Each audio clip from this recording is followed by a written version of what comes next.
పేతురు రాసిన 2వ పత్రిక 3వ అధ్యాయం. ప్రియులారా, ఈ 2వ పత్రిక మీకిప్పుడు వ్రాయుచున్నాను. పరిశుద్ధ ప్రవక్తల చేత పూర్వమందు పలుకబడిన మాటలను, ప్రభువైన రక్షకుడు మీ అపోస్తలుల ద్వారా ఇచ్చిన ఆజ్ఞను మీరు జ్ఞాపకము చేసుకొనవలెనన్న విషయమును మీకు జ్ఞాపకము చేసి నిర్మలమైన మీ మనస్సులను రేపుచున్నాను.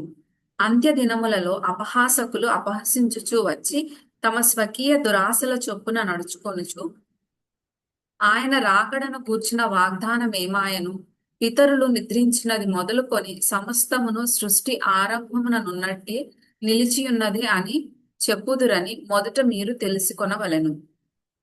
ఏలయనగా పూర్వము నుండి ఆకాశముండెననియు, నీళ్లలో నుండియు నీళ్ల వలనను సమకూర్చబడిన భూమియు దేవుని వాక్యము వలన కలిగెననియు వారు బుద్ధిపూర్వకముగా మరుతురు.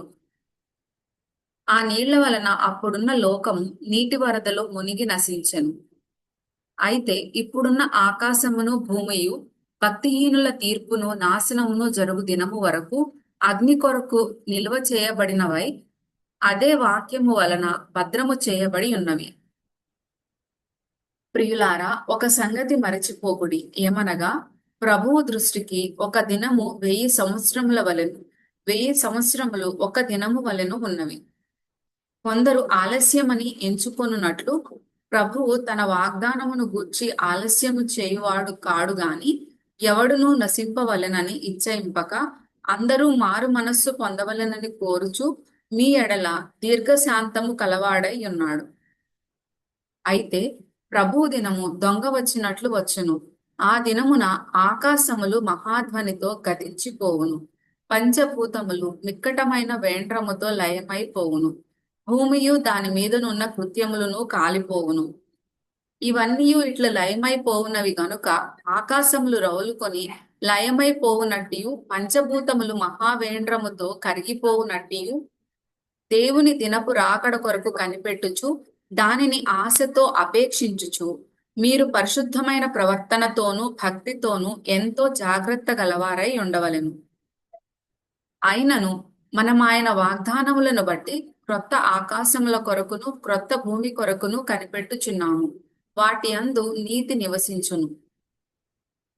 ప్రియులారా, వీటి కొరకు మీరు కనిపెట్టువారు కనుక శాంతము గలవారై ఆయన దృష్టికి నిష్కళంకులుగాను నిందారహితులుగాను కనబడునట్లు జాగ్రత్త పడుడి.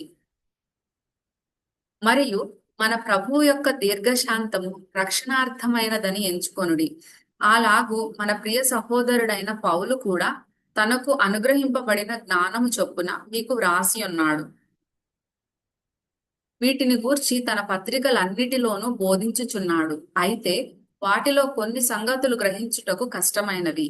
వీటిని విద్యా విహీనులను అస్థిరులైన వారును తక్కిన లేఖనములను అపార్థము చేసినట్లు తమ స్వకీయ నాశనమునకు అపార్థము చేయుదురు.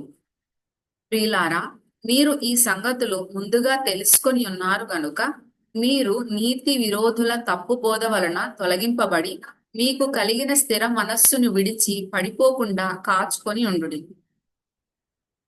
మన ప్రభువును రక్షకుడునైన యేసుక్రీస్తు అనుగ్రహించు కృపయందును జ్ఞానమందును అభివృద్ధి పొందుడి.